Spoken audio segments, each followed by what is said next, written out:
I call to order the excuse me, the meeting tonight, the March 2019 County Commissioner Board of Commissioner meeting, and ask you to join Commissioner Langley as he does his invocation, and Commissioner Green as he does our pledge to allegiance. Let us pray. Eternal God, our Father, we are grateful and thankful for the opportunity to assemble here one more time. We ask that you touch our hearts and minds concerning the business of your people, that we open our bowels of compassion, that we hear clearly the needs of your people. We bless your name and honor you in this meeting. In Jesus' name we pray. Amen. Amen. Raise the flag. I pledge allegiance to the flag of the United States of America and to the republic for which it stands, one nation, under God, indivisible, with liberty and justice for all.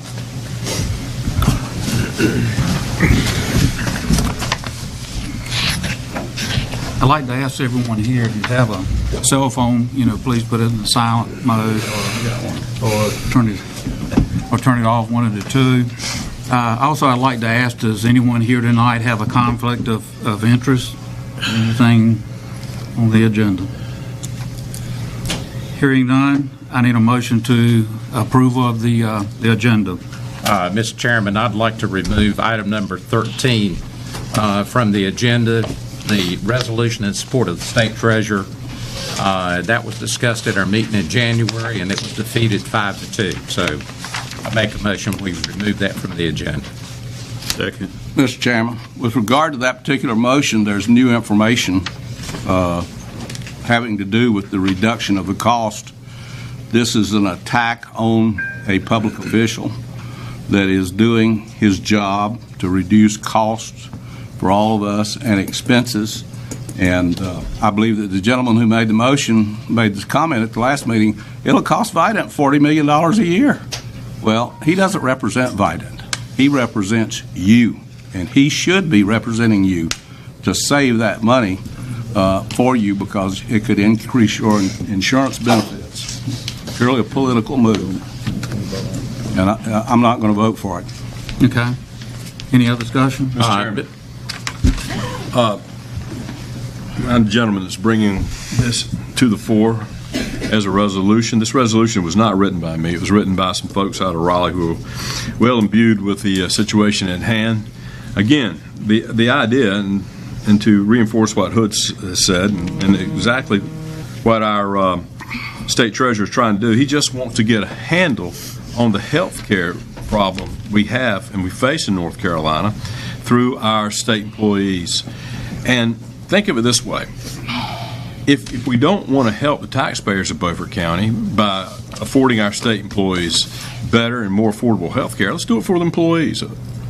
Let's do it for the county employees. Let's do it for our state employees that live right here in Beaufort County. Let's do everything we can to cut waste and inefficiencies out of our healthcare system, which is a veritable monopoly. It has been for many years. It's more so now, with it controlled by insurance companies and hospitals that are colluding. You want to talk about collusion? There's your collusion right there in America today. So let's figure out a way to help not only taxpayers but our employees as well. And we need to move forward by at least discussing this openly in open session. Mr. Chairman. Commissioner Waters. Mr. Chairman, Vidant in the year 2019 is going to spend $177 million in capital, which is equipment and its buildings. If the state treasurer gets their wishes, it would reduce their revenue stream in their system by $40 million. Vidant's invested in Beaufort County over the last 7 years $40 million. That's not come from the money that's generated from the hospital here in the county. It's come from their system. $40 million out of their revenue stream would no doubt affect something in Beaufort County, either Beaufort County, Vidant Beaufort County, or either the clinic in Belhaven. So, there's nothing new about this. We've already had a discussion. We've already voted it down 5-2. So, I stick with my original motion to remove it from the agenda. Mr. Chairman. Mr. Richards. What you need to keep in mind with this is that the contracts that are administered by Blue Cross to these regional hospitals in North Carolina are all secret. That's pointed out in the resolution for tonight. They're secret for a reason, so that between Blue Cross and the local hospital, they can make more money than they should be making. With we talk about open government. Why do you need secret health care contracts? Why does Blue Cross need to have secret contracts? Biden has a secret contract with Blue Cross that's not disclosed to the public about how they pay and what they pay for and incentives. So the money is what's happening right now that the state treasurer is complaining about is that the state is simply putting money out there. Blue Cross is supposed to be administering it, and they're dividing it up between themselves and the major hospitals in North Carolina. In most places, that's called corruption. Blue Cross is a single provider in North Carolina. It is the employees' benefits that we're talking about, and if those can be provided with quality benefits at a lower price, we should be doing that.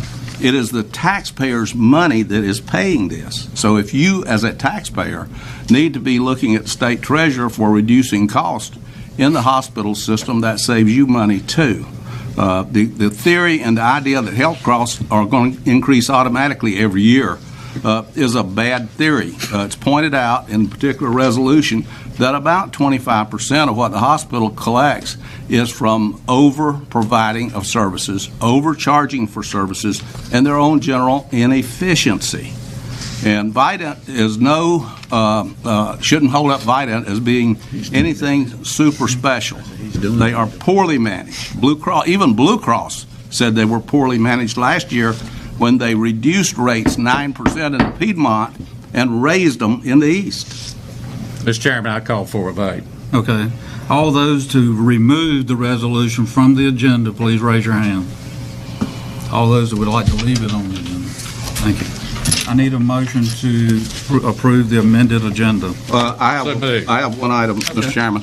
I would like to have a few minutes in here to talk about a former commissioner who has passed away, David Moore. We should at least acknowledge Reverend David Moore and what he did and the years of service that he put in on this particular board, whether you agreed with him politically or not. Commissioner Booth had already asked to do that. I didn't see it on the agenda. Yours ain't on the agenda either. No, but that's fine. I think that's great. I'm glad you did. But I mean, it's not on this agenda. Okay. Yeah, he had asked. Okay. Go ahead. What comments you have? The piggyback on what Mr. Richardson said, I was going to do it a little different. I was going to ask, was I in order to ask for a moment of silence and give commissioners, if they wanted the opportunity to say something in reference to the service that Reverend Moore had given to the county of Beaufort and probably North Carolina. And so that was the motion that I was going to put out on the floor, is that we would have a moment of silence. Would you like for us to stand in a moment of silence? Yes. And then if any other commissioner want to say anything, I don't have a problem. Let's do that. Okay.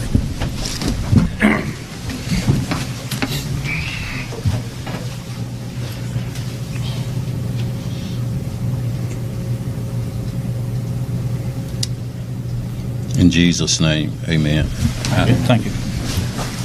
Now, Hood, I'm finished, Hood. I had the opportunity to work with Reverend Moore on several occasions in my business and away from my business. And I always found him to be upstanding, truthful to me. I've heard people say that just the opposite, but I never found him untruthful to me. And I can deal with people like that, and I'm sorry to see him gone. Chairman. I served with Reverend David Moore about 6 years. We're politically, from day one, we're from two different stripes. He was a bygone liberal and I was a bygone conservative, and we would fight up here, right here, like cats and dogs, and then we'd go back in the back room and slap each other on the back and tell each other what good points we made to refute each other's arguments. David was he worked for his constituents as a liberal and he worked hard for them, and he worked truthfully for them, and he was diligent in his workmanship as a politician. As an individual, as a person, he was a funny guy. We had a lot of laughs together. A little known fact is Dave has his real estate license. I have my real estate license, and we're both procrastinators. So we found ourselves in the real estate update class together for a number of years. Each year, there'd be David and there'd be Stan. And we just kind of come together and sit together towards the end of the first session, and then the second session we'd sit together, and then we just started going over there together, or meeting there, and we would sit together every year, and I would keep him laughing. He'd make me laugh too, and he said that made it bearable because he was never going to use his real estate license, and he just had to sit through it to keep his license up. We were together just last June. And I would say this one thing, and he would laugh, and he would ask me to say it again. I would say, don't you just hate when that happens? And after the end of a long statement he'd make or I'd make, and we just laugh. He was a good-natured soul, and right now I think he's looking down from heaven. He's laughing right now at us because he's in a better place than we are because he was a good man, and he's there. I believe he's laughing at us. He's laughing. And I can tell you, he never regretted getting off this board of commissioners, God rest his soul. But he did say in the last few years, he said, Stan, I'm probably more of a conservative now than some of the other commissioners up there, don't you think? I said, yeah, David, you probably fit right in with me and Hood. But he's gone, God bless, rest his soul, and I think we should all say a silent prayer and hope that we all get commissioners to represent us as constituencies as well as David did. Yes. Commissioner Booth. Well, I can say that David was a champion for the people of Beaufort County. I remember the first time that I met him. He stopped by and told me some things that he was going to do, and I said, David, we just can't do that right now. He said, well, all right, stand by, I'm gone. And he have done tremendous work in Beaufort County. Some of the houses that would have been standing now if he hadn't have passed our way. Some of the people that wouldn't have never had dinner service if he hadn't passed our way. Some of the people that wouldn't have never had medical services if he hadn't have passed our way. So I say to the Moore family, thank you for sharing David with us. Amen. Amen. Thank you. Well, I too served with David for 6 years on this board, but I knew David prior to coming on this board because we used to work together on what we call GOTV, that is to get out the vote, which was something that he always had a passion about, was making sure that people had the opportunity to exercise their right to vote. And I also agree with something Commissioner Booth said. There's a lot of people living in quality homes because of the work that he did, and that's one thing I can give him credit for. He always had compassion for the least of them. And that's one of the things that the Lord always wanted from all of us, to always remember the least of them, especially those who could not speak for themselves. And he championed that cause for a lot of years. So we pray for the Moore family and hope everybody have good memories. No, he was not a saint. He cussed with the troops. I'm not saying that, Stan. But he was a good man. Thank you. He was. I didn't have a chance of serving with him as commissioner, but on two different occasions we chose to have meetings and talk about things that were happening. And the first meeting I had with David Moore was with Commissioner Ron Buzio, and he was deeply concerned with what was happening in Belhaven with the hospital being closed and the proposed clinic. And I would say that it extended even in the Hyde County as it related to health care. And, of course, we know what he did here in Washington as it related to health care. So just like everybody else said, I found him to be very intelligent, considerate. You couldn't ask for anybody to try to help those that couldn't help themselves. And you have to admire somebody like that. So I would say rest in peace. I need a motion to go into the public hearing. Make a motion we go into the public hearing. Second. All in favor, raise your right hand. Opposed? Jamie? This public hearing is to assign a name to a private road of approximately 1,200 feet in length, which connects to Gray Road in the Chocowinity Township. This private road is located approximately 450 feet north of the intersection of Gray Road and Clark Farm Road. If anybody wants to make comments on that, you can do so at this time. I don't think so. Jerry, we didn't pass the agenda. I thought we voted on it. I thought we voted on it. How y'all doing this evening? Good. I have more questions and comments actually. Is this just the name of a road? Is it just the name gonna be affected, or do we have is there a wide right of way, the different width right of way for the name of the road, or will it remain the 20 feet that it is now? They're my questions. I don't have any real other comments other than right now the road is 20. The width is 20 feet on the right of way, and is that supposed to change if the road is named? No, it's only for the road name, and this is actually a renaming. It was approved about a year ago as the incorrect name, so it's actually just a renaming to change the name basically, but there's no change in anything else, no right of way, nothing. Okay. And your name is? Ricky Clark. Okay.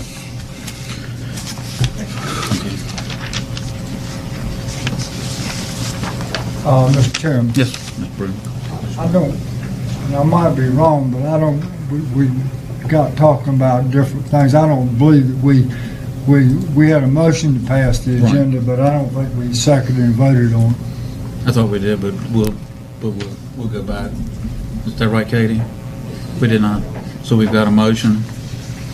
We did the motion on this council. I don't think it was second. Second now. Finish. You want me to go ahead and close out? We need to finish. We're in the public here, and then we got to finish that first. Yeah, let me finish that. Anything? That's all I had on the public hearing part. Make a motion, we close the public hearing. Second. All those in favor? Okay. We'll back up and need a motion to approve the amended agenda. So moved. Second. All in favor? Second. And we, All opposed?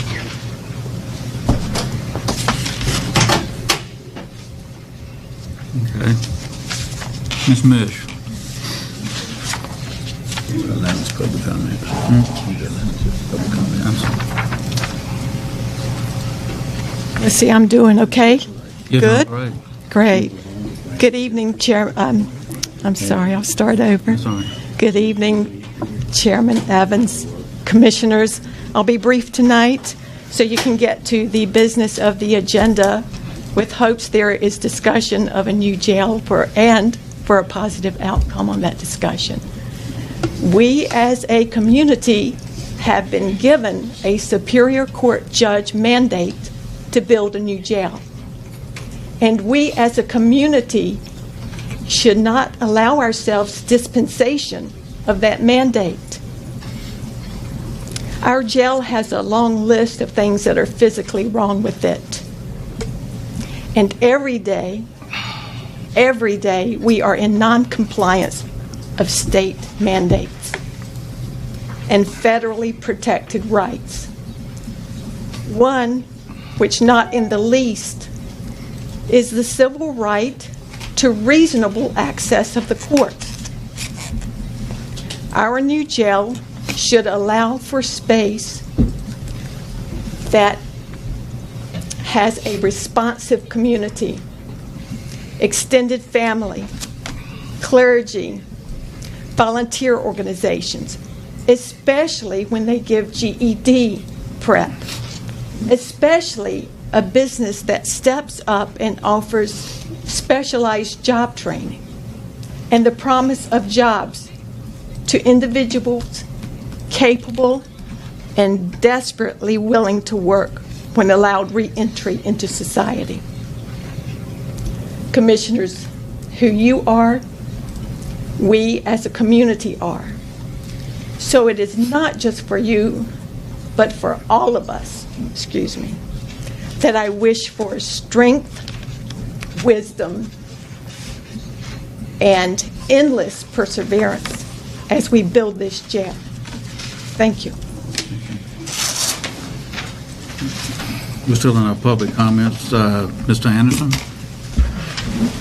Got 3 minutes. Thank you. You gonna change your vote? 3 minutes. You gotta change your vote. I'll try to keep it within 3 minutes. Okay, well, that lost. I get this pulled up. I will say while I'm pulling this up that it's good to see another face on the board. Stan, it's good to see you. I see you, Johnny. Good to see you back. Thank You're welcome. See if I can get this going. All right.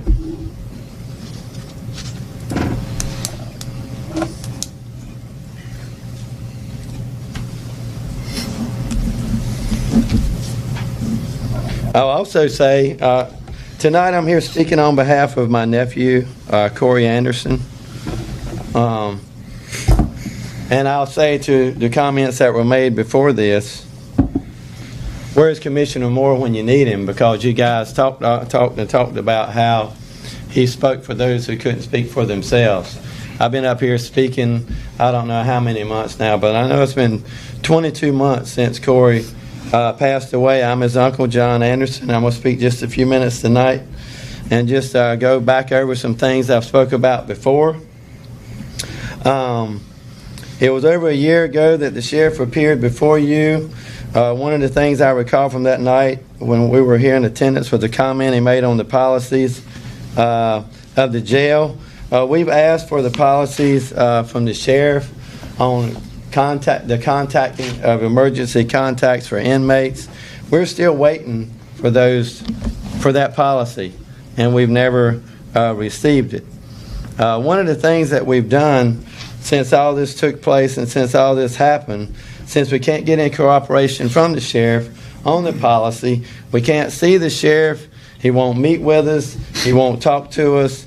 One of the things that we did to try to inform the public, and that's who I want to reach out tonight, not only to you guys in the room, and this piggybacks on what you said about the jail a while ago and all the things that are going on and the need that we have for a new jail. And obviously, I think the need that we have for those who are overseeing the jail maybe to be replaced or to be changed. But we started a page. It's called Sentence to Die, and it's about Corey. And what I would ask of the public that may watch this from tonight, what I would ask of you guys, if you really care about the inmates that are in the jail, if you really care about how they're being treated, if you really care about maybe an inmate that's taken to ICU in a very sick and critical condition, and their parents or their emergency contacts not being contacted, and them actually being pretty much dead when the family goes to see them and never having any words to say from them or to say to them. If you really care about those things, I would encourage you to look up Corey's page and maybe respond to that. I would encourage you to reach out to the family. I would encourage you to reach out to the sheriff. Maybe some of you guys, maybe some of the public, maybe some of you commissioners, if you haven't done it already. Maybe you guys could get to the sheriff and maybe get the answers to the questions that I've been asking for these 22 months. You know, why wasn't the family contacted, and what is your policy? If we could get those two answers, that would go a long ways toward giving us some type of closure with Corey dying. As of tonight, we haven't been able to get answers on any of those things. I do have with me tonight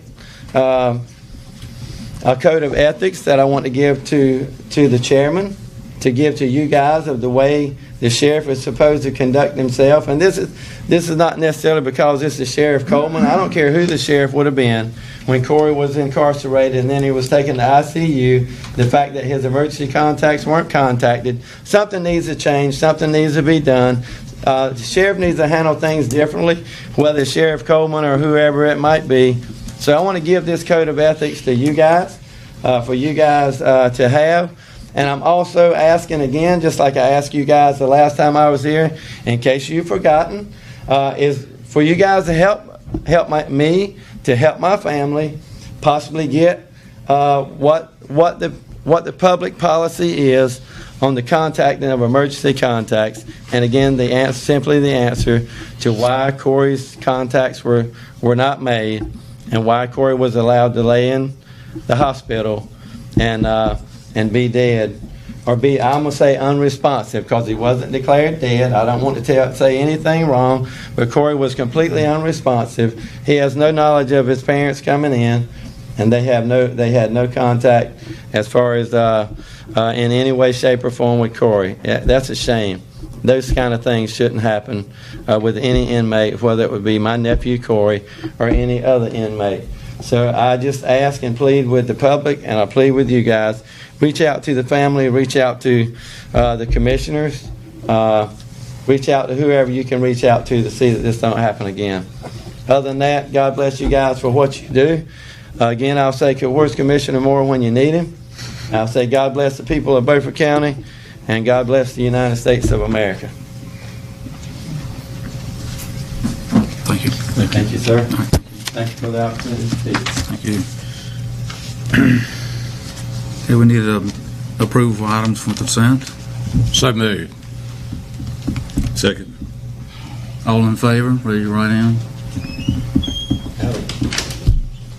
All opposed?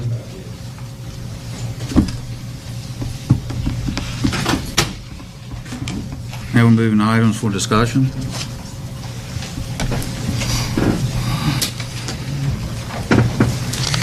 Your item, Stan. Me? Yeah. Okay, that's fantastic. My one item tonight would be, how can we as a county move to seek efficiencies and streamline our costs so that we can save the taxpayers money, just as causing our health care in the county for our employees, which our taxpayers pay for. That would have saved them money as well. Be that as it may, and maybe we can get back to that at a later date, there are other issues at hand that we can do, and we need to meet and decide what are the best ways to accept this challenge. And that challenge is coming before us now as we move into the budget season. Currently, our budget sessions begin, I believe, in May. I think that's too late in order for us to start seeking efficiencies. In fact, if we have a group now, I guess we have, the Finance Committee? Does the Finance Committee, and I'm asking you commissioners that might be on the Finance Committee, do you guys meet and talk about seeking efficiencies? We meet on the 19th this month. Of this month? What's on? Do you know in advance what will be on the agenda? Not yet. The agenda will be presented to us when we get there. Do you guys ever submit any new items before the meetings so that they might be on the agenda? We have. Rather than impanel a new committee, which our chairman could start tonight, we could do this through the Finance Committee, and maybe I could sit in on the meeting as an observer. But I would love to see you guys ask the manager to speak with the city of Washington to see how we can seek efficiencies between the services they provide and the services we provide. Look and see where we have overlap, where we have duplication, and how might we be able to help each other, both governments, save money. Well, Stan, if we could get the city to come talk to us, I'd be more glad to do that. I say we reach out to the city. There's a new manager there now. I reached out to them. Have you done that since you've gotten a new manager? Yes. And they will not meet with the county? Haven't yet, have they, Brian? I would say that Jonathan and I have a good working relationship. He seems like a nice young man. Mm-hmm. Well, I mean, since their new managers come in, we haven't reached out, I don't think. Okay. Well, we did meet on the issue of EMS service and the closing down of Old Ford, and we met on that, and they came to that meeting. How long ago was that, Hood? Oh, that's about a year and a half ago. Wow. Can we meet again? One of the things I noticed when we had our retreat and we talked about the budget, and I could be wrong here, but it seems like our EMS service had about 2,200 calls last year, somewhere in that range. About 22. About 1,600 of those calls were within a 10-mile radius of the city. Am I right? I have to pull the call data back up. I bet I'm pretty close. Yeah, I mean, maybe a little further out in the Trantis Creek area, because the county does go pretty far north and west there. But what I'm thinking is, what can we do to seek some efficiencies there, where the city of Washington did provide our service? What can we do to combine? And how can we save money and in turn help the city save money? I think that's a key. I think if we help the city, they'll help us on some other things. Well, we need to go back when we had a meeting with the city. The city voted in closed session to get out of the EMS business. And then we had an emergency meeting at the extension office. And they pretty well told us that they had changed their mind and to leave them alone. So that was the last attitude that we got from them as it related to the EMS. Interesting. You know what would be, I'm just throwing this out here, spitballing. What if we filmed a joint meeting between the city and the county, discussing, between the commissioners and the council people, how we can seek efficiencies to save each body of government money? If that's a motion, I second it. I'll put it forth as a motion. And if this is a success, I'll have some other ideas about what we can do. That's what scares me. There you go. Well, I mean, I support having a meeting with them, but I want you to understand that was the attitude that they left with us. Listen, that was the attitude. Frankie, that was a year and a half? No, that's been longer than that. That's been 2 or 3 years. It's been And then we had the meeting that Hood's talking about. Mr. Chairman. Where we had the discussion. Mr. Manager. Yes, sir. You said you've talked with the new city manager. We have. We have a good working relationship. I'm very pleased with that relationship. And we have some things that we're working on. Well, I had a meeting with him one time, just a meet and greet. Seemed like a very nice person. Have y'all talked about us getting together as county and city officials? That hasn't been the direction from either of the boards yet, but if that's something you'd like for us to do, to set that meeting up between the boards, we'd be glad to do that. I think that would be a good idea. If I have a second, I'll make that a motion then. You already did. Yeah. I really didn't. But Hood said if it was, he'd second it. Hood second. I Hood thought. made the... Yeah, it was a No, Stan made a motion I didn't make a motion. for a session between the city and the county that was to be filmed, and I second the motion.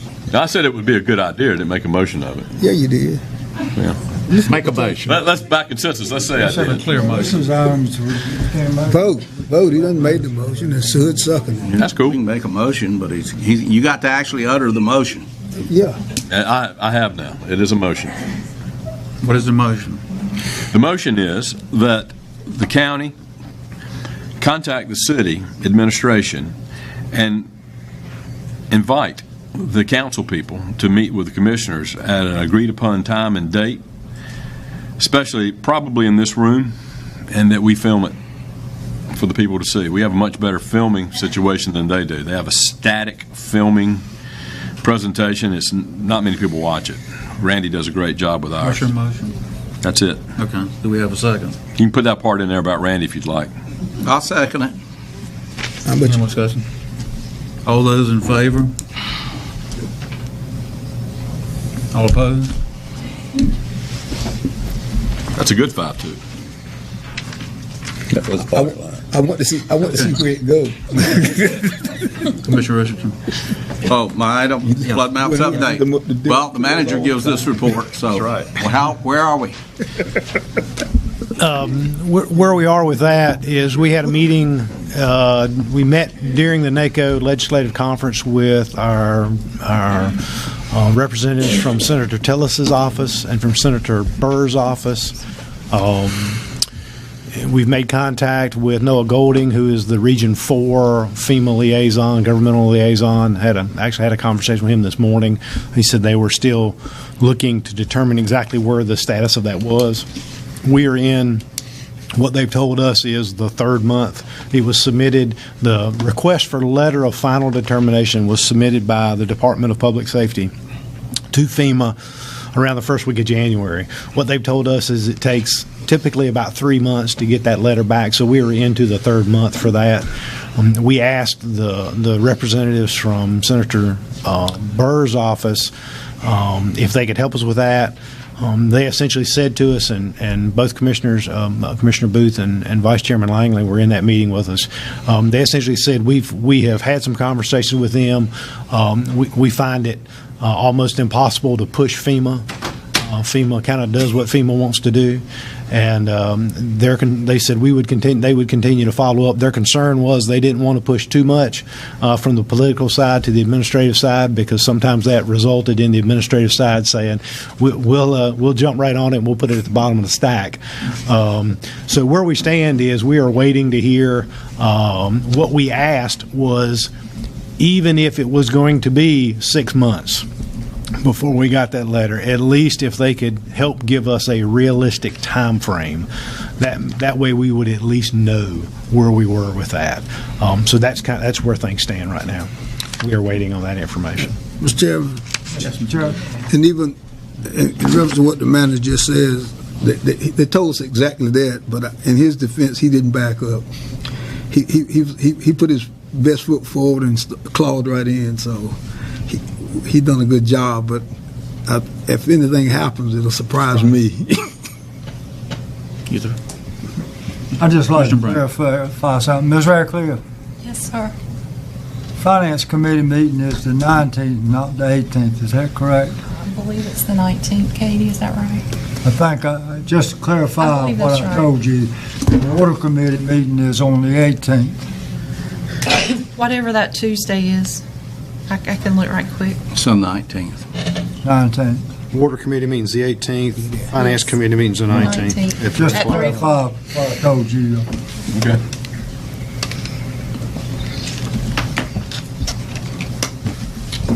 Good? Thank you. Yes, sir. Richards? Oh, okay. Next, efficient use of school district update, school districting, the computer, this has to do with the computer project, data project that NC State is doing for us. And the manager, I think, has the information on that. Got that one as well. I actually had an email conversation this morning with Mr. Thomas Dudley of NC State. What he replied back was, I said, we were asked about the presentation. He said the results typically take the form of a presentation, because I asked about a report. He said the results typically take the form of a presentation with reassignment map scenarios, where they put up scenarios instead of a written report. He said we will have those results this week. Early next week, I suggest a call with you and the superintendent to get together on that, and then after that, putting together a meeting for the boards. And I assume, I guess I shouldn't assume, I should ask, is that something that this board would like to see in a joint meeting with the school board? Is that something, I mean, the county's paying for the study, the Board of Education is the one that put all the information together and help them with that. Is that something that y'all would like to see us try to pull a joint meeting together so that you both get that presentation, that discussion at the same time? I'd like to see that. We'll do that. Commissioner Richardson. Okay, vacant jail cell status. Who's going to report from the Sheriff's Department about the status of the jail? Now, I asked that, when I sent this in, I asked that we notify the Sheriff's Department, and you did that. So, are you the emissary from the Sheriff's Department? He's here. Well, He's department. well, you're going to give us the report. Yes, sir. We're good. Good evening. I'm glad I can help. as most of the board is aware, but I know that this is mostly for the public's concern, we have had issues with our jail for quite a while. The issues that we're dealing with right now are the doors that we have, the actual locking mechanisms, and then the computer system that goes along with that. So to make it as simple as we possibly can make it, our doors lock and they unlock. A locked door is a good door in a jail. An unlocked door is a bad door in a jail, unless we want it to be unlocked. So we are going through the process of trying to figure out everything that we have an issue with the hardware part of that, being the actual steel components of our locks, and then where that ties in with the computer part of that as well, and which is going to be, they're going to be tied in together. It's going to be one big project. But what we've done over the last couple of months is we've tried to get as much information from as many different vendors that specialize in the door systems inside jails and prisons. We've put together 3 combinations of vendors that handle the software side and the hardware side to come together and take a look at our facility and to give information for the commissioner's consideration moving forward. And we're hoping to have an idea of what they're looking at in their proposals within the next couple of weeks to a month, depending on what combination that is. From the beginning of these meetings, like I've told the commissioners and I'll tell everybody, is that we understand, the sheriff understands, I understand that the building is yours. The buildings that we have, that you have us to operate in, they are your buildings. You build them, you maintain them, we run the operations that are within them. So we're trying to get as much information as we possibly can so the board can make an educated decision on where you need to move forward with that facility. Commissioner Langley? And I know you're not prepared to answer this question. I love these. But I'm going to ask you anyway. Over the past 3 years, can you give me a dollar figure of how much money has been spent in repairs and safekeeping and just overall housing prisoners off-site, period? I can't give you an exact number, but it's millions. Is there a way that you can get me? Yes. Okay. Yes. Can you come back next month and sure and give it to me? Yeah, we'll put everything that we can and bring that back to you. Okay. The last vendor, we had 3 vendors come. The last vendor we met with, he said it would be, what, a minimum of 6 months and more like a year for him to redo. The vendor that you're speaking of was from Georgia Detention Services, who that's the vendor that's been in our facility for the past 2+ years, and they're the ones that have come in quarterly to try to maintain the lock systems that we have. So that was why I tried to encourage as much involvement from commissioners in that meeting, because they're the ones that can give you the snapshot and the picture of what we've been dealing with and what we're looking to move forward. So I think they talked about several different options that they have, but if we were to completely replace the doors and the mechanisms and the computer system that goes along with it, he said that it would be a minimum of 6 months if I remember. Part of the problem is all that mechanical stuff, 40, 50, they don't make it, as he said, the manufacturer is gone.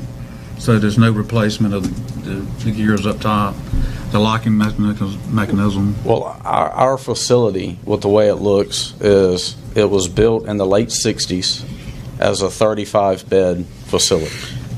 So 35 beds in the late 60s, open up and set. In the mid-80s, that was expanded from 35 to 85. Now, what happened between the late 60s to the mid-80s when it comes to the operations of the actual locking mechanisms, I don't know.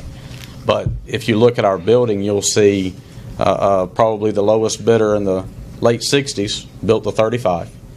And then the lowest bidder in the mid-80s built the other 50. So you've got a sort of a hybrid system of actual hardware of Southern Steel might have done this, and then Folgers or whatever the other name might have done this. So when you're looking at our facility, you're looking at a history of a timeline that goes along with it, no different than if you're looking at cutting a tree in half and counting the rings. You know, it's a hybrid building that we're looking to possibly remedy with this move and make it where we've got one system of locks, one system of keys, one computer system that can run all of them. I trust what you're doing, and I'm sorry that I didn't make the visitation, but I promised you 3 years ago when I went in there and got sick, the next time you carry me in there, I'll be in cuffs. But the question I have to ask you, if they would take this jail, if the vendors that you have been working with, what is do you have any price costs at this time? Everybody on the board understands and knows that the vendors are going to be very apprehensive of giving you numbers. Okay. Especially without having the ability to go in and look in detail of what the building is going to look like. I think I think that the commissioners that were at the meetings could feel some of that, and they know that we're going to want at least a ballpark number. And then the what we've been able to extract from the vendors there is that if it was just one or the other, you're looking at $500,000 to $750,000 if it's the hardware side, or $500,000 to $750,000 if it's the software side. But nobody has really given us the number if it's the hardware and software together. And is a lot a good number? Okay. I mean, I think it's going to be. I understand. And that was where our conversations that we have with the manager there is that I try to be sensitive to the rules and policies that we have, and that's where I want to give you as much information as you can get, because it's going to be determined on your rules, whether and the state law that goes along with it, whether you can do this with it being informal bidding or whether you have to go to formal because of the cost and all of that stuff. And I'm not an engineer, I'm not an architect, but I've been around that place enough for me, my guess is that it's going to be in the formal range, just because of, if nothing else, the cost associated with doing it. Now, is this, even if we did what we're looking at doing, is this a fixed problem or just a Band-Aid? It's a Band-Aid.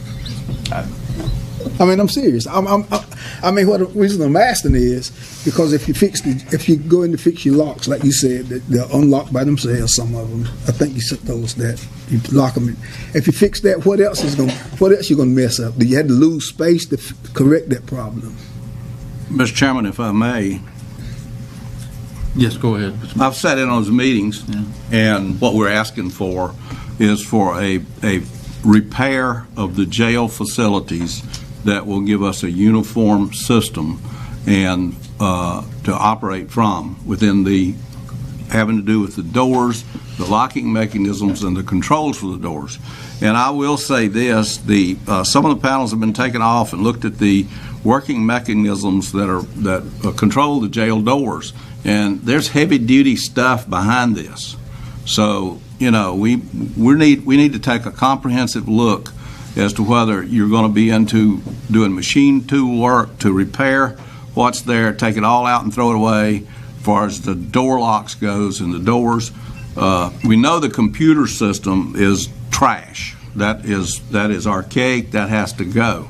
But as far as the doors go themselves, I can see several scenarios playing out on that. And along that line, we have been involved in the meeting with the vendors up until now, and those of us that have been in those meetings, there have been several commissioners in those meetings, pretty much aware about what's going on and how this is being approached. And I would like to be notified of all meetings when vendors come to town so that I can be in those meetings, and any other commissioners, all the commissioners should be notified so that they can be into those meetings, because this is an important project that can go any one of several different ways, and it would be a shame to spend a lot of money that doesn't have to be spent. I would say that, because I went to all three meetings too, is the exact dimensions that this guy kept stressing for all these electronic limit switches and all that to work. It has to be so priced to go find somebody that can take that bar out and machine it down. I don't think we're going to find anybody that'll work on it. I don't think they want to come in and just, we'll machine this one over a little bit, take a thousandth of an inch off of here. Just my opinion, Mr. Booth.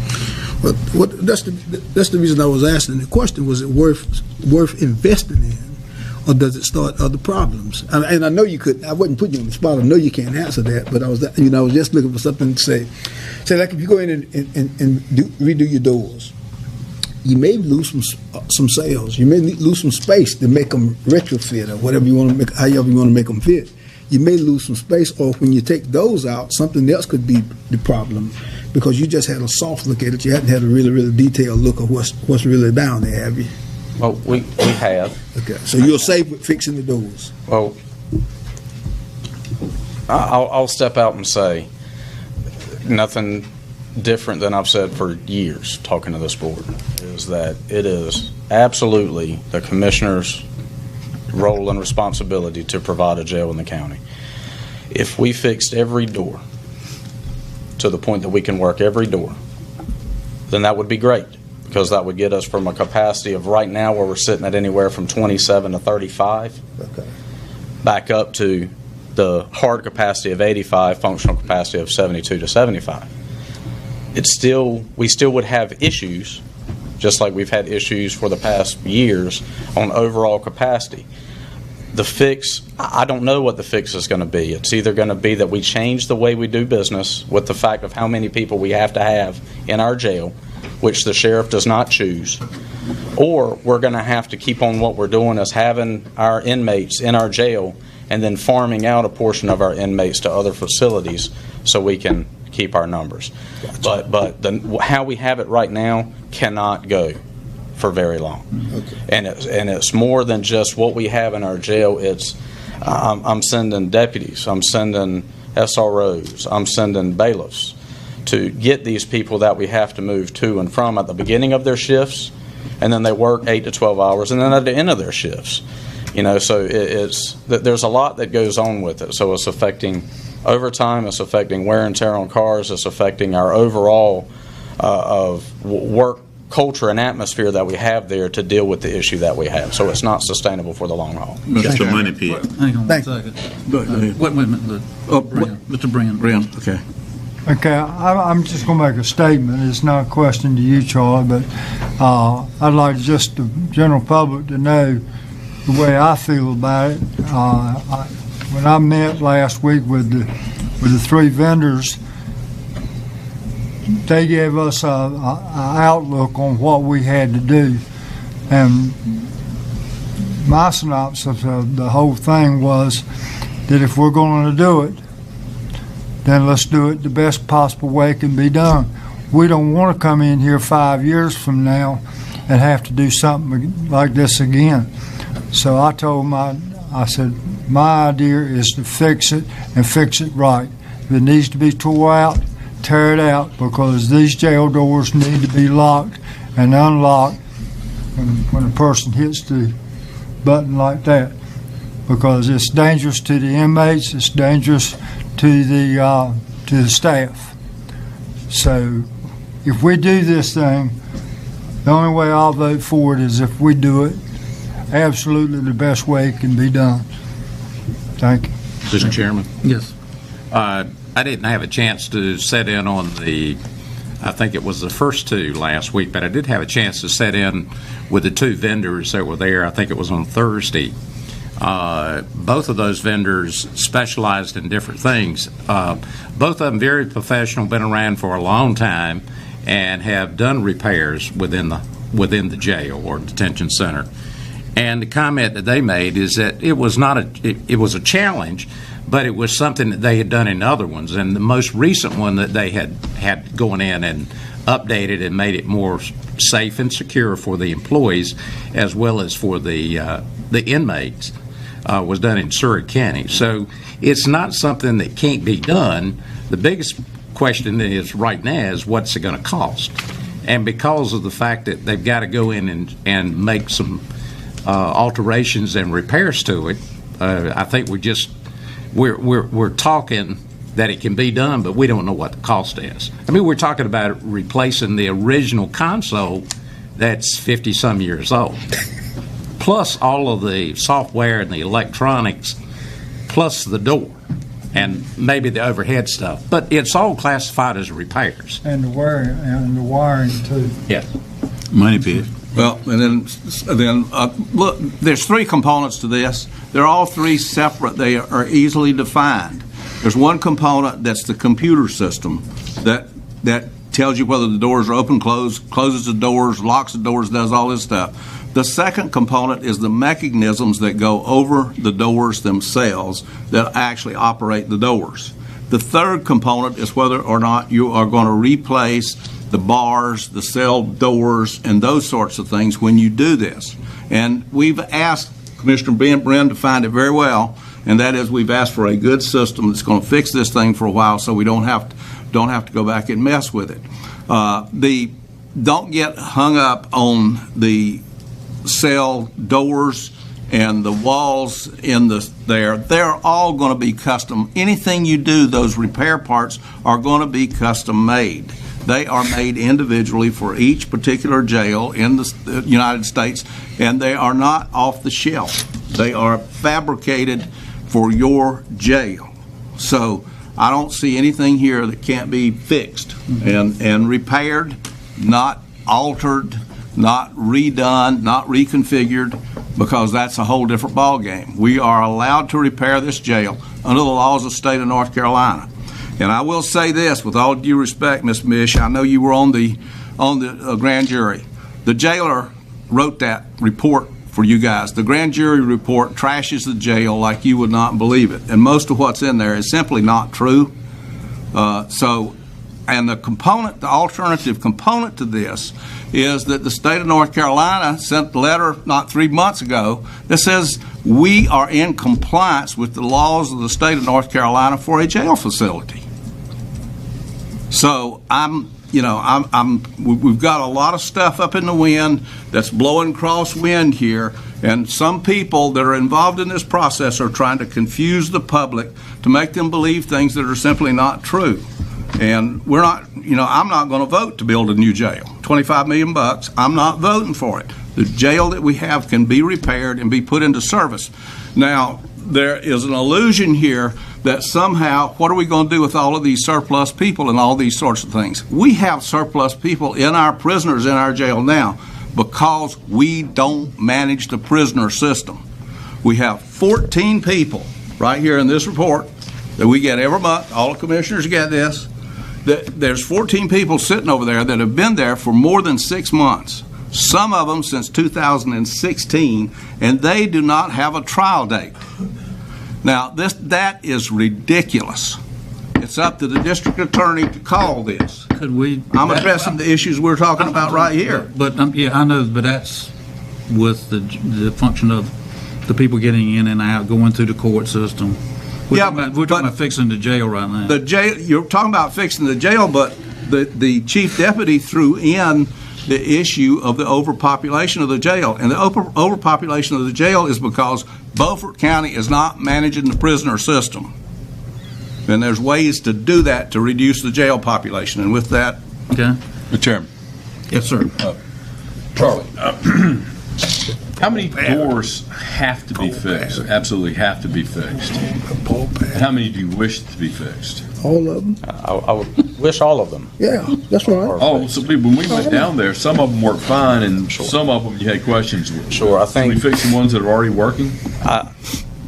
I believe that the best course of action would be to go along with what Commissioner Richardson was saying then, is that once we do fix this, that we have one system. Yeah. The computer system is married in with the hardware system, and then we have one hardware system that goes along with every door that we have. They threw out some options and some things. We had some doors that for whatever reason were never electronic. I would like for every door to be able to be controlled from a computer, and where we don't have that right now. So that's where I would go on that. So for me and the public, for our own edification, for future knowledge, you want to have every door in that jail opening and closing on one unit from one base, one communication base. I believe that would be the best practice for what we're looking into, but just like I've said, we're getting the commissioners the information, and then we will go with the decision that the commissioners make. Well, just a minute. So I got a few more minutes, but I'm not going to take them all. I would like to talk to Charlie for a minute. And you talk to him after. So what we're talking about is The $750,000 for maybe, possibly $750,000, $500,000 for one or more parts, that is just an estimation for the entire process of putting them all on the same plan with the same functionality. And that is just a soft number that we were able to extract just so we can give an idea Yes. of what we were looking at, so we can try to give guidance on what direction we needed to move, whether it was informal or informal. I don't know. It would be great if it was less, but I don't know. So I mean, just one of the examples that they gave was the wiring. That there would be if they were to run new wiring to all of the doors through the system, that would be an amazing expense, as opposed to if they could use the existing wiring. I won't know till they get in. I don't know the answer to that. That's just one of the variables that they. Yeah, we need to move on. Let me just say this one thing, and it kind of answers maybe your question. As we saw when we were down there, we had the jailer walking around with 3 groups of keys. And that's what we're trying to do, is get us. You can't. Okay, the lights are out. They're trying to handle this thing.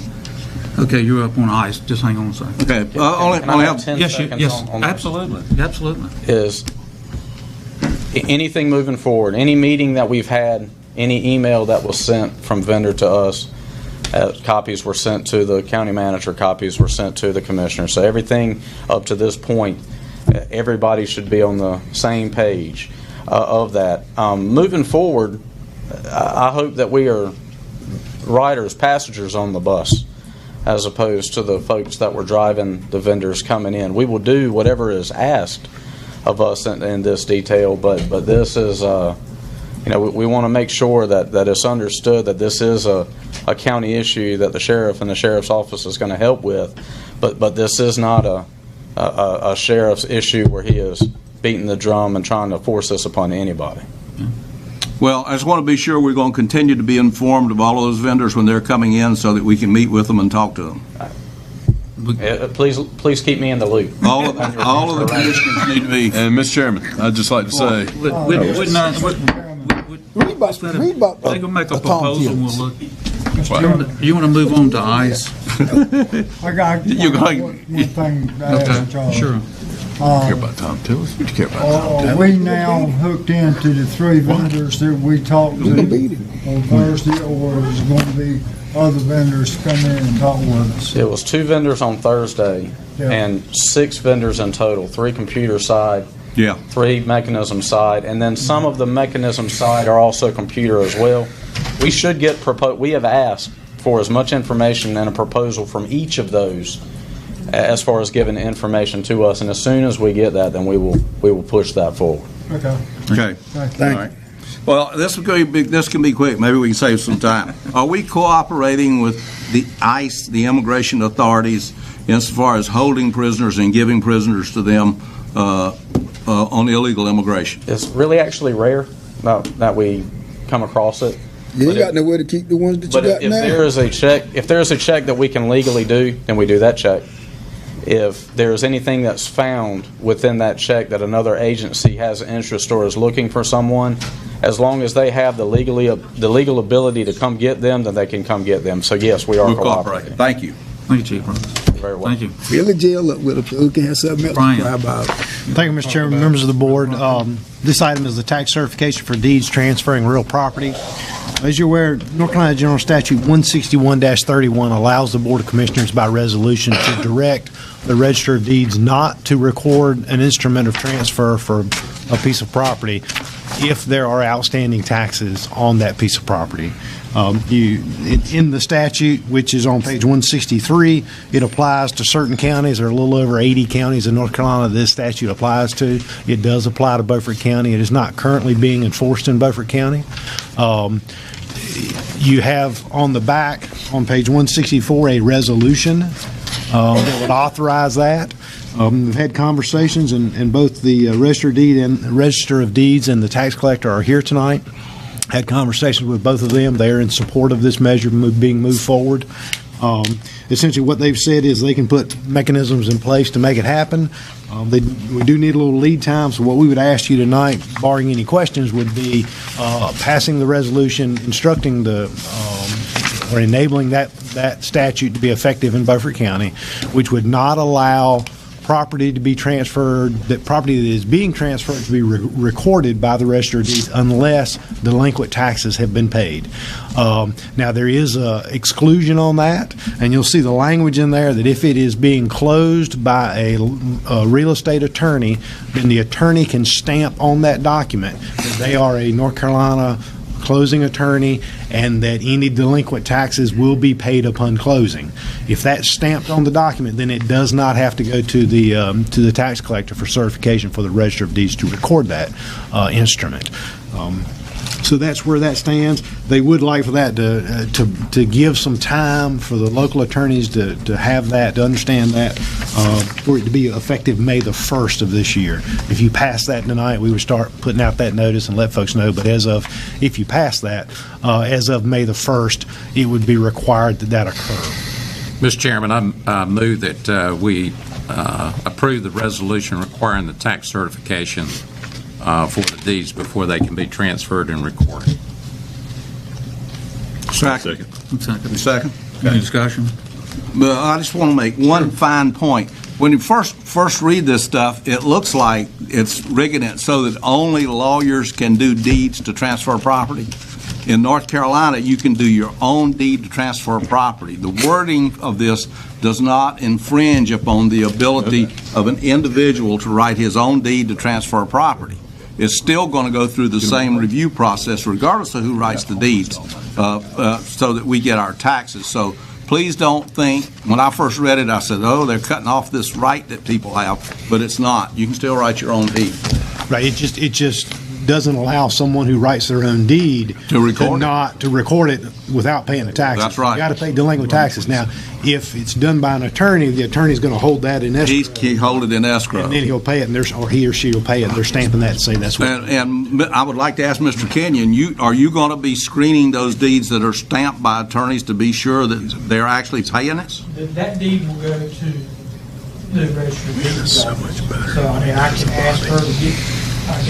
Well, you're online. You can pull them up and look at them. You can pull them up and look at them and say, did they pay it or didn't? Someone in your office needs to check those to be sure that the stamped deeds are actually paid. We can make sure. Yeah. That's pretty simple. Okay, good. Time to vote. All those in favor, raise your right hand. All opposed, 6-0. 7-0. Talk about it. Jamie. She's back. We're on number 2 under items for decision, petition to name a road Trejo Road. You should have an abstract in your packet for that.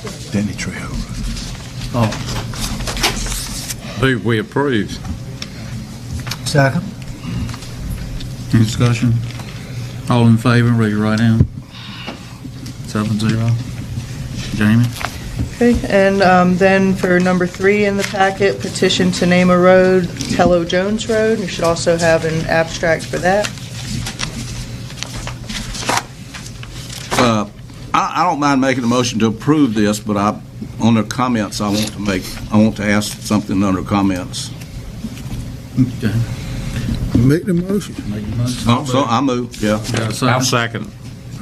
In discussion. Well, I keep raising questions, and we don't need to get it into it in here about addressing and these road names and the fact that some of these road names you have trouble getting a four-wheeler down that we're approving, and some of them we don't know where they are. Some of them are not described. There's no provision in here to protect the county on a lot of this stuff, and it's going to cause a lot of problems for both of these guys sitting on the front row right here if we're not careful. What I would like to do is, we had an addressing committee that was working very effectively before the last planner left, and I think we should reinitiate that addressing committee and let them come back to us with some recommendations that will help EMS, help the sheriff, and help us, because I have a problem with the number of road names that we're approving that you can't get down the road, and should be a mailbox up at the road instead of having a new road name. There's some problems here, and what do y'all think? I agree. I think that that the road should be looked at very strongly before it's brought to the board. And if there is any cases where there's not enough right of way, where it's too small to get a car down, or there's not enough housing down there, I think we ought to take a hard look at that. Mr. Manager. Have you bought any roads up here that you couldn't get a go-kart down? Not that you couldn't get a go-kart I down. didn't think you had. Just speaking, not specifically on the road names, but on the addressing ordinance in general, it could use an update. And just because of that being the case, I think getting the addressing committee together probably would be a good idea because of the expertise that they would have in providing advice on doing that update. It wasn't in the last one, if I'm not mistaken. Didn't the road have to be a certain width and all that? Well, yeah, you're supposed to have a certain width of right-of-way under the subdivision ordinance. But, yeah, we have done we have approved some things up here where there was a right-of-way one place and a road bed somewhere else. I mean, this could be a I got you.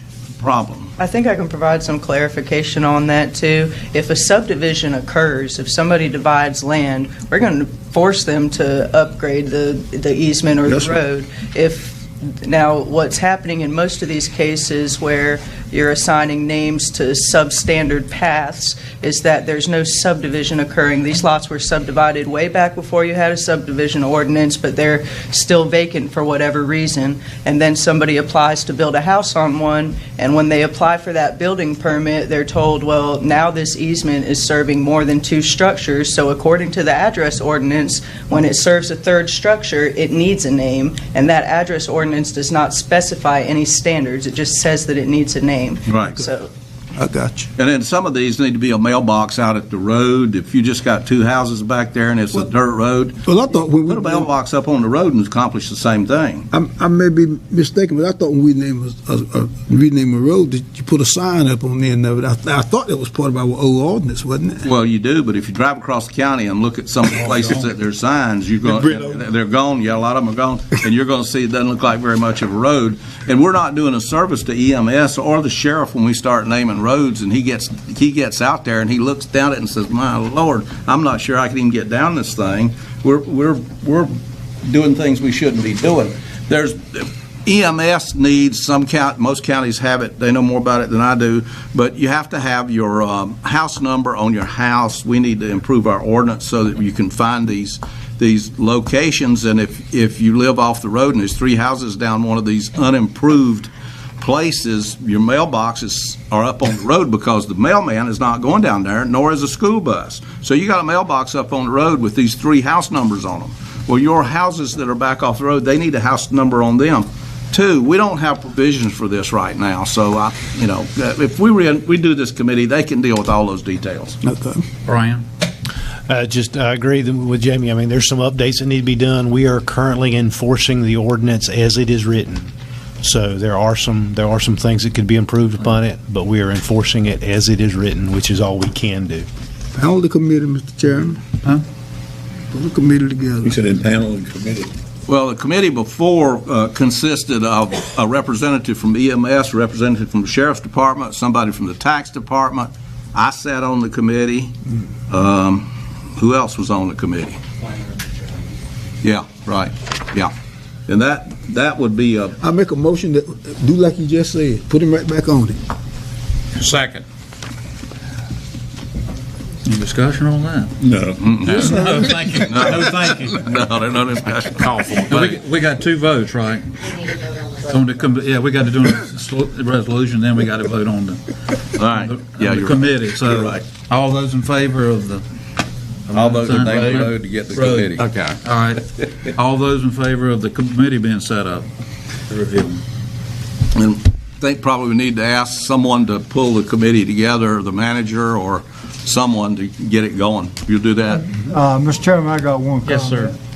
You said there's places down in the country where these roads don't have house numbers on, where there's roads houses right on River Road that don't have a house number on, or on the mailbox.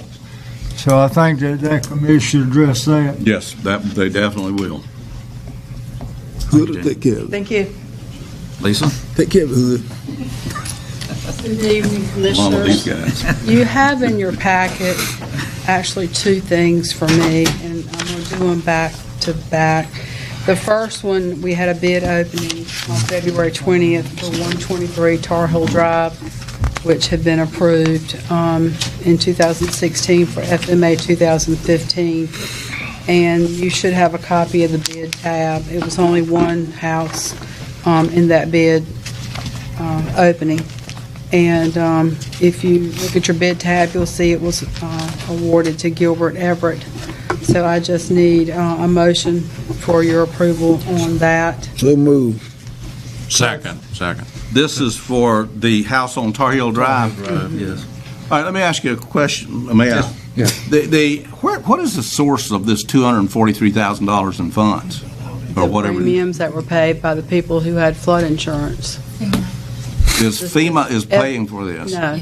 FMA money comes directly out of funds that are paid every year by the people who have flood insurance. They pay premiums in, and then once a year, an FIP gives at the county level money to basically elevate the worst of the worst. The ones that are costing them the most, they take that money out of their coffer of NFIP flood insurance premiums that are paid in, and they raise the house to stop the payout.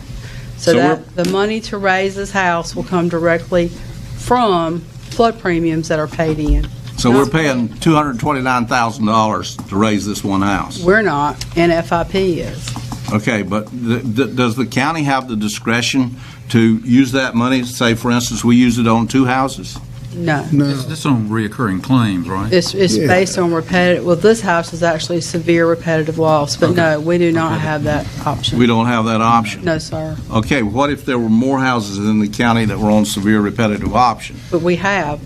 That's what I come before you with all the time. Those houses that I come before you with, most of them are FMA projects.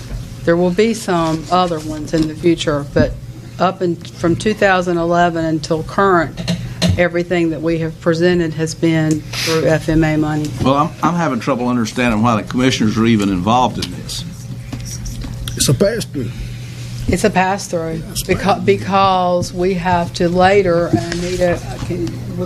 we have to adopt a budget ordinance for each one of the projects, and so this is just follow-through. And you're right, it's a pass-through.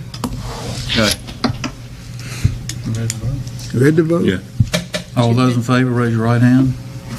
All opposed? Raise the house. Okay, Lisa. The second one is we had to put out a bid for some legal services.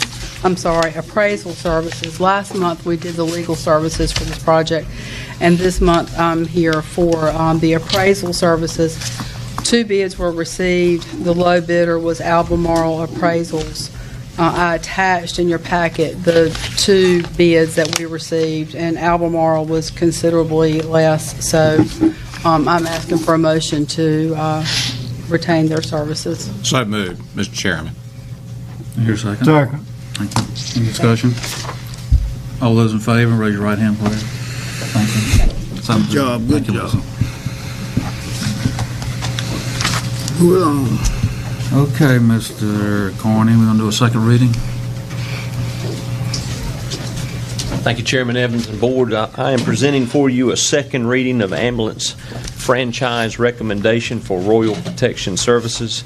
Again, after receiving a properly formatted application packet, the EMS Oversight Committee approved sending this back to you as the Commissioners. This is the second reading and open now for your vote.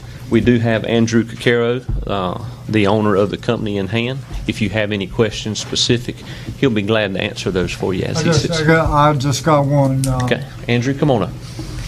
For me or Andrew? Well, I think it's. You just ask, and we'll go from there. We'll figure it out. But I just want to know: has all the background checks been made that the oversight committee normally does? Yes. What we've discussed on this board in the past. So a proper application packet was prepared. We verified that packet and gave that information to the Oversight Committee, in which they vetted and then approved to come forward to you. So yes, sir. And the application fee has been accepted. Make a motion to approve. Second. Second. Any discussion? All those in favor, please raise your right hand. Start the hall. Thank you. Thank you, sir. Appreciate it. Mr. Johnson. Good evening, Mr. Chairman and Commissioners. I'd like to introduce, although I don't really need to, I assume, Cliff Williams, the Mayor of Aurora. We come before you tonight with a request for a resolution of support for the Aurora Industrial Park, as we presented to you in January. The town has made significant progress in terms of working with the various companies interested in locating in the park. They already have 3 written letters of interest in the park and 4 verbal letters, and they will continue to work on getting additional businesses in the park. You have the resolution with you. Do you wish me to read it, or? Okay. So we request that the resolution be adopted. So move. Second. Any discussion? All those in favor, please lay your right hand. That's quick. All opposed? I think it's good. Go get some more. Gentlemen, thank you. I think it's going to work out for all of us. Thank you, Cliff. Thank you very How much. much more weight you going to lose, Claire? Pardon? How much more weight you going to lose? Jesus Christ. That's good. I hope more. I don't want to put any kind of number on it. They got bets on it. Oh, really? Well, maybe I can up the ante there. Thank you. Thank you, gentlemen. Thank you very much. Thank you. We're going to take a short break. Sorry, Christine. I got people begging. Close.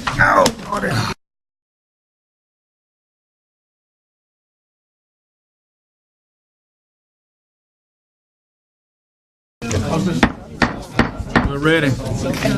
Okay, Christina. Good evening, Commissioners. The first item that I bring before you tonight is regarding a budget amendment for the AMI project. If you recall, when the project budget was set up, it was very early in the process of the project. So since that time, we have identified cost needed in order to complete the project. So therefore, I'm requesting to move $73,411 from the contingency line item to the actual project line item. So moved. Second. Discussion? All in favor, raise your right hand. Thank you. Opposed? One opposed. Next item I have is regarding solid waste. Republic Services provides the transport of our waste as well as managing our convenience sites. What you'll find in your agenda packet tonight is regarding a change to their excuse me. I apologize, I had 2 different things. Regarding a budget amendment, you'll see a letter which is addressing additional costs that were incurred due to Hurricane Florence. The price that we pay Republic Services to haul our waste is a lump sum price. Therefore, when we have a storm, the number of hauls increase due to the debris that was generated for the storm. Through negotiations with Republic Services, there was an additional cost of $56,232. So we're asking to revise the budget in that amount. Just as a side note, this cost, staff is currently working with FEMA to apply for reimbursement of those costs. Motion to approve. So that is FEMA's going to reimburse us for that. We are in conversation with FEMA with that. We have all notice that we have is that it will be reimbursed. Second. Thank you. Any more discussion? Okay. Is that reimbursed at 75% of that cost, or? It is from FEMA. The state's picking up the other 25% right now. Gotcha. Any other questions? Call the question. All those in favor, raise your right hand. And the final item that I have to present to you this evening is also regarding solid waste. There are repairs that need to be done to the cap of the landfill at Old Hawkins Beach Road. An RFP was issued for that work. The work was designed by CDM Smith, and bids were received on January 29th. B.E. Singleton, which is based here in Washington, North Carolina, was the low bidder. And CDM Smith reviewed the bids, prepared the attached bid tab, and I have a motion to award the contract in the amount of $66,203.50 to B.E. Singleton, as well as the associated budget amendment. So moved. Second. I got a Discussion, go ahead. What exactly are we going to do on that site? We're making that a roll-off site, right? Oh, no, sir. This is totally not related to the convenience site at all. Hawkins Beach. Hawkins Beach? This is actually, repair to the landfill that was there that we've shut down. Oh, right. okay. Yeah, it slumps and sinks and does all kinds of I got you. I got you. It's in motion. Any other discussion? All in favor? Raise your right hand. Thank you. Thank you. Yeah, was the board clear on that first motion, on that first item? On the AMI? There were two pieces on that, on the Republic. The second item, on the Republic Services contract, there were two items that were discussed in the agenda. The first was the additional hauls due to Hurricane Florence. The second item was dealing with the recycling. Our current contract with Republic, the price is $25.38 per ton. If any of you have been listening to any of the national news, there have been lots of articles as well as reports on TV regarding the current state of recycling in the country due to China no longer accepting the United States recycling in the great quantities that they have in the past. So the recycling industry is going through a lot of turbulence. Republic Services asked that we would revise our contract. They have currently been taking a pretty substantial hit for what we've been paying for recycling, that $25.38. What they asked to revise the contract to is that we would pay cost plus 10%. And then if there was any additional revenue that would be gained from that recycling, then the county would receive that revenue. Currently, Republic Services takes our recycling to ECVC, which is a MRF or a materials recovery facility, which is located in Greenville, which is the closest MRF to us. They take the recycling and then it's recycled at that facility. Currently, with the change in the contract that they are requesting at that $47 a ton, we would be looking at an approximate monthly increase of $580 per month. And I did go back and do a calculation. That would put us paying $47 per ton for recycling. To dispose of municipal solid waste in the landfill, we're paying $74.72 per ton. So the recycling is still at a much reduced rate than what it would be to dispose of it. When is the contract up? I think it's 8 years, 7 or 8 years. This stuck, sound like to me. So moved. Well, hold on. So moved, okay. Yeah, so moved. Do we have a second? Second. All right. Discussion? Yeah. I'm going to echo what my buddy just said on the contract. And this, what happened is something they might not have counted on, but they maybe should have. And then again, this could be a temporary bump in the road for everyone. Right now, we're negotiating with China. We're going to have a clause in there that if everything works out, China starts taking it, we're back to the way we did do it. That would be very confusing in a contractual form. Tell me. I would say no. I mean, if they were to start taking recycling again, which from all of the experts, I attended a conference and seminars last week regarding that is not likely to happen. We would still only be in charge cost plus 10%. So if that number were to drop dramatically to $22 a ton, we would pay $22 a ton. So we would receive the benefit of that. As far as regarding their contract and then being stuck with it, I understand exactly what you're saying. The manager and I had that conversation with Republic Services. You heard me use the term negotiation. We met with them regarding the storm hauls and a previous invoice that we had received from Republic Services, which was in a much greater amount that we disputed. And as part of that negotiation, as part of that working through to the best outcome, they asked if we would consider this revision to the contract. The manager and I, per discussions with them, felt that this was in the best interest of the county to do that. We do have budget coming up for next budget year. Again, this recycling is not an issue that's going to go away. If the costs continue to increase, then the county will continually reassess what's the best way for us to do this. If the cost of recycling, it's a multi-year contract, and we can always revise a contract if both parties are in agreement to it. Can we revise the contract now, or can we just leave it loose and then revert back to the contract at our whim? I'm not an attorney, but I'm not sure how to interpret leave it loose. Actually, if you look at what was proposed, Stan, it's two-sided, because let's say that cost went down. Yeah. Then we get the benefit of cost going down. And if costs get above $74 a ton, that's our ceiling, we would say put it in the dump. That's right. So we've pretty much got a control thing where we're making money. But the market on plastics is driven by the price of oil and natural gas. And that's been low. It's been low. If oil and natural gas goes up, that could go up. We got an overproduction. Yeah. And with Republic Services, oftentimes people throw out the term partnership, but the solid waste, the disposal of the solid waste in this county is a huge undertaking that we have to do. And so we've really worked hard with Republic to have that type of partnership. When we have a need, they have been very good to respond to that need. And again, at that seminar, there are some municipalities that are choosing to no longer provide recycling as an option, and when that's the case, they revise their contract in order to remove it from that.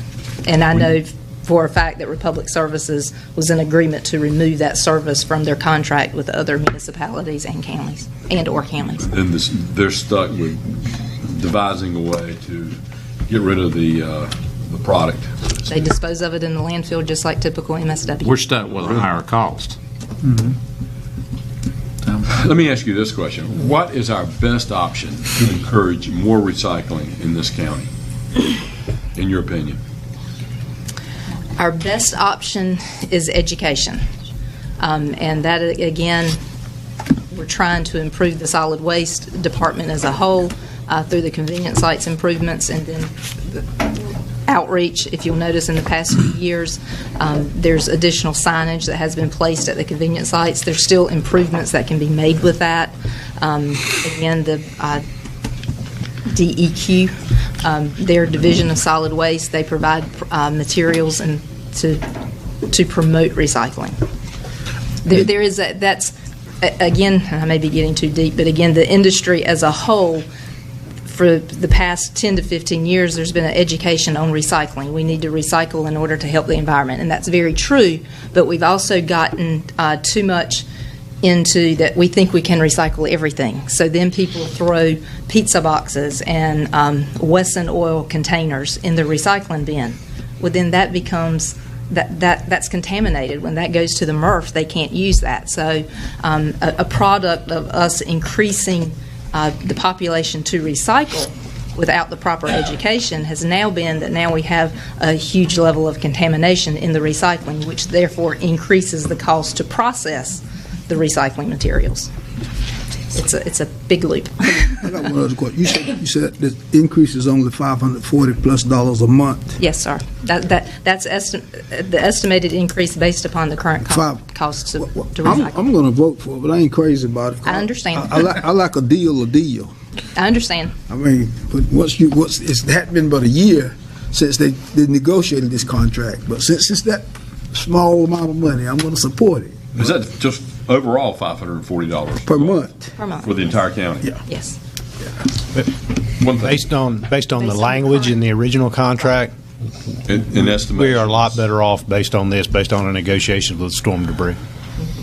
Yeah. Okay. Well, keep pushing for recycling, and from an economic standpoint, that's an education we've got to teach people that the county actually saves money from recycling. Yes. Then we need to do all we can to effect a greater savings or any savings at all, and keep as much out of the landfill as possible. And the county is in a very positive position with that because, and I just gave you the numbers, that per our current contract, we still have those savings. There are other municipalities and other counties that are not seeing the savings. So we are in a much better shape than some of our sister counties are. At some point, I know we don't have time now, but We sure don't. I know, but I'd love for you to speak to the education part of the contamination, because a lot of people may not understand that. And people need to know to do it properly, so maybe you can come and speak to us one night about it when we have a slow night. Here? Yeah. I want to see it. Sounds good. On TV.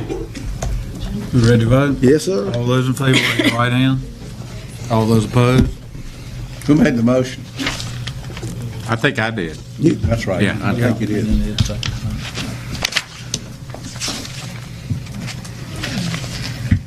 Anita? Thank you, Mr. Chairman. So tonight I bring before you a recommendation to contract with a third-party collection agency for the collection of our delinquent water utility bills and EMS transport bills. This is something that we're actually currently doing. We're utilizing the North Carolina Debt Set-Off Program currently to collect those old accounts. And for those of you that aren't familiar with that program, that's a program offered by the state where they allow us to send them a list of individuals who owe us money and how much they owe us. And then if that individual is due a tax refund or has any lottery winnings, they will garnish that and send that money to us. And so that's been a pretty successful program for us. That's something that Connie got set up for us when she first came in the fall of 2017, I believe. And so for the last year in 2018, we were able to collect $18,262 through that debt set-off program, which is really good. But we'd like to further boost our collection efforts, and that's why tonight I'm recommending that we contract with this third-party collection agency. So I reached out to 3 agencies to receive proposals. You'll see those listed in the middle of the page on page 191. SCA Collections, Inc., they're actually located in Greenville, North Carolina. Online Collections, they're out of Winterville, North Carolina. And then Account Management Systems, they're actually located out of state. All 3 of these agencies work on a commission-only basis. And you can see SCA offered us a rate of 23%. So for anything they collect, there would be no charge to the customer, and the only charge we would pay would be 23% of whatever they collect, which I think is a pretty fair rate. I was expecting it to be pretty much higher than that. So I am recommending that we contract with SCA. They have the lowest cost at 23%. To collect those delinquent EMS and water utility accounts. So moved. Second. I have a question. Let me get a second first. I second. You did? Okay. Yeah. Go ahead, Doug. How, on aging these accounts, on water, what is your age that you turn it over? 90 after 90 days. 90 days with no pay. And we've already cut their water off. Correct. Okay. Now, EMS, what's your age on that? It's probably going to be longer than that. It's probably going to be about the 4th month, just because it's a longer process. You're lucky that you can do it that quick. It might be 5. It might be 5 months, 5 or 6 months. Yeah. Okay. All in favor, raise your right hand, please. All opposed? You're going to get calls about this. Yes, you are. Actually, you really get calls. We get the calls about the tax intercepts because people do not like it when you take their tax refund away from them. I don't. They'd already counted that money, spent that money. Mr. Francisco? Commissioners, I've got for you tonight 2 offers, 2 bids to purchase property, one on Gray Road, and the current bid is actually, instead of $250, it's been raised already to $350, and another piece of property on Flat Swamp Road in Chocowinity, and that bid is $2,000. that, as of this afternoon, had not been raised. And of course, if upon your approval, these will be advertised in the Daily News, and one advertisement, and there's a 10-day right of rescission, so the bid can be raised. So this is, you're approving $350 on the first one and $2,000 on the second one. Isn't that address wrong? Shouldn't it be Flat Swamp is Blunt's Creek, isn't it? Yeah. Flat Swamp Road is Blunt's Creek. Well, all that I can say is, according to the tax, Sell it, wherever it is, sell it. yeah, he put Blunt's Creek on there. Well, it'll either be Blunt's Creek or Chalkawinity. We'll find out. Mr. Chairman, I move we accept those two offers. Second. Any discussion? All in favor, please raise your right hand. All opposed? Thank you. Brian. Thank you. Planning This is grant. Yes, sir. The DEQ Planning and Management Grant, actually, we were waiting on the contract. We were told by DEQ that they had submitted the request for that contract to be drawn up in the middle of last month. We put this resolution on your agenda anticipating we would have that contract by now. We have not received that contract yet, so we'd like to push this item to the next meeting.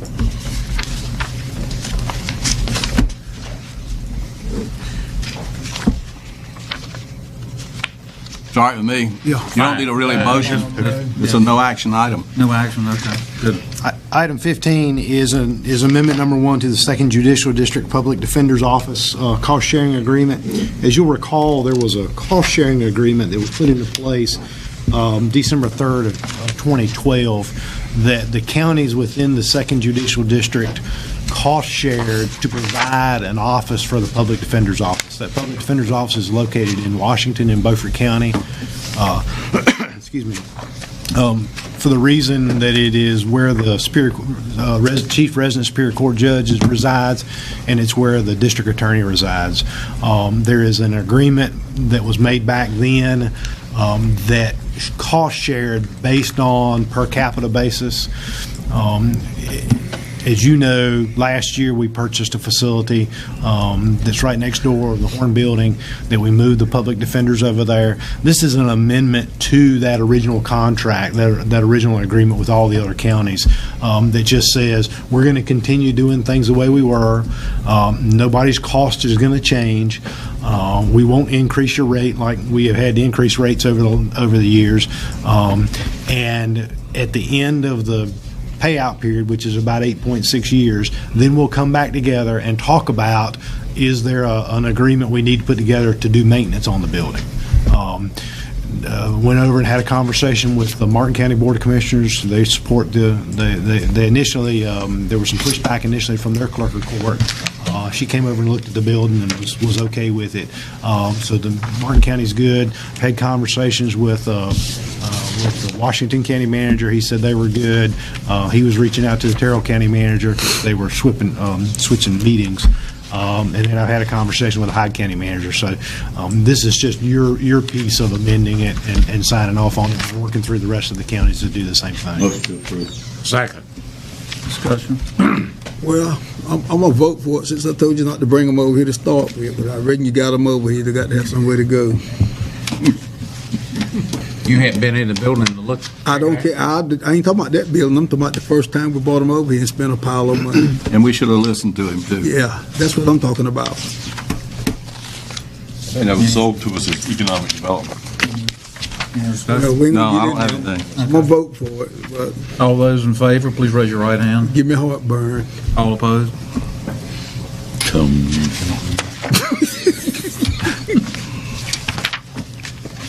Thank you, Mr. Chairman. The last item is an item for the board's consideration. This is a voluntary program that was put together by the state Board of Elections. As you know, unless something changes, you are going to be required to present a photo ID to vote in the upcoming election. They have a program by which you can use a local government ID as your official ID if you don't have an official ID.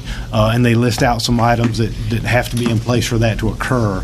It is strictly voluntary on the local government's part if they want to be able to use if they want to submit their individual identification, county identification cards as something that could be used by county employees only as an identification method to vote with. You'll see that we just have to make sure it's secure, which it is secure. You'd have to sign off on it and say you were good with that happening. You have to put an expiration date on it. The tricky part about that is they haven't told us that there might be additional security measures that come by with it. So it's totally up to the board's discretion. I'm not sure there's a huge impact for us simply because I think everybody that works for us probably has a driver's license. So But if it's something you want to do, we'll certainly do the work to get it done. But it's a voluntary program that they put out for all. I don't see any point in us getting into it because for two reasons. As you said, everybody's got a driver's license that works for us anyway. And number two, we're setting up a special class of voter, and I'm really suspicious about the program because the Board of Elections is doing a sorry job of doing everything they're doing. So why are they out messing with this kind of stuff? Doesn't make a lick of sense to me. The state's going to provide an alternative for people that don't have an ID, so we don't need to create a special class of voters. Mr. Richards, you got to have one way or the other now. Y'all the one wanted voter ID. I just had to say that. Yeah, but I think for any employee that does not have their driver's license, they still can go to the Department of Motor Vehicles. Yeah, and get an ID. Yeah. I don't see any reason. I'm thinking no action item. Any reason to do it. It's just something we're burdening ourselves with. I agree. I just need a direction from the board as a whole. I move that we not get into this program. Second. You hear them? Discussion? They got the numbers. Any discussion? No, I'll call it. Call to vote. All in favor, raise your hand. Right hand. All opposed? Did you vote, Stan? Yeah. Okay. I voted fast. Okay. So you're voting for voter ID? Well, no. What I'm saying, I'm voting to make it easy for people to vote. I don't care whether they pass or not. I just want the folks that's sitting out there looking to see how you guys think. That's what I want to do. We've already got enough legal voters. I mean, because it's easy for them to vote now. That's what I'm saying. You're the one that said we had illegal voting. This is a way to make it clear. That's why I done it. Decide which side you're going to be on, Ed. I need a motion to go into closed session. So moved. Second. All in favor? And Katie, will you read us into closed session? Closed session under NCGS 143-311A3 to consult with an attorney employed or retained by the public body in order to preserve the attorney-client privilege between the attorney and the public body and for discussion of the future litigation. Leary v. Board of Commissioners and Beaufort County via AmeriCorps for the Lee, you can start, can't you?